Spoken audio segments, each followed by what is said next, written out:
So, do you understand the schwa? You may have heard it used, but do you actually understand what we mean by the schwa? So let's take a look, because I think this is the most complicated part of teaching children to spell. So the schwa is the sound that's It's the unstressed syllable in a word. So in the IPA, the International Phonological Alphabet, it's written as an upside down E.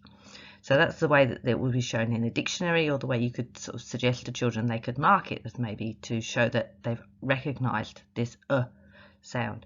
So if I said the word lion, the I makes a very clear I sound, but the O makes the sound It's a really lazy sound. It's unstressed.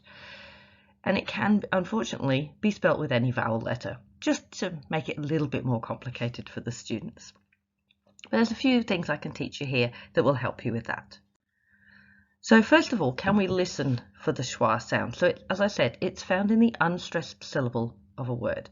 So if you put your hand under your chin to feel the syllables, as you've been doing with students for ages and ages and ages, to help them feel the syllables, the unstressed vowel will be the one that moves the least. So where in lion, lie will be quite a big drop of your jaw, and the will be a much smaller drop of your jaw. So there will be two drops for the two syllables, but the second one, the unstressed syllable, will be a much smaller drop. And the stress also may move depending on the morphology of the word. So we've got president, preside, presidential, and the stress in those words is in different places. So in president, the last syllable is quite unstressed. Preside, the first syllable is unstressed.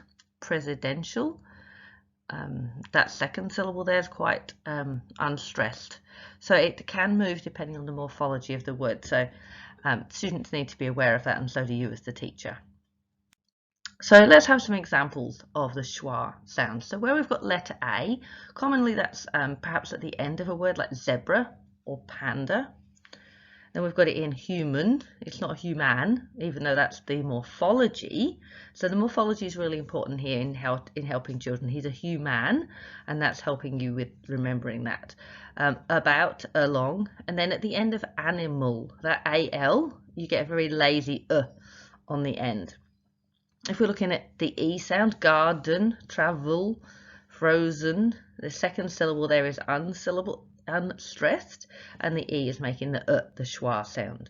Then we've got fossil, president, that second syllable is really unstressed, and definite, that again, the second syllable there, indefinite, is unstressed, so the I becomes a sound.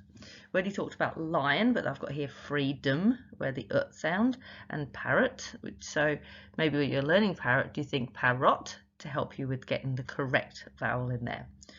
Some examples for letter U. We've got circus, support, circumstance, album, where the U is just lazy there, it's Then we've got ERs on the ends of words often, teacher, baker, walker, and the OR on ends of words, doctor, inspector, gladiator, director, making the sound.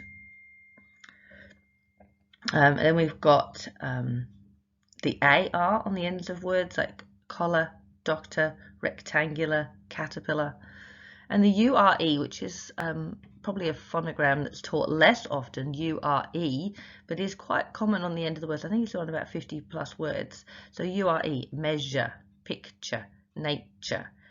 It's quite a unusual, tricky one, but it is out there, and it is used in quite a lot of words, and it's good to know.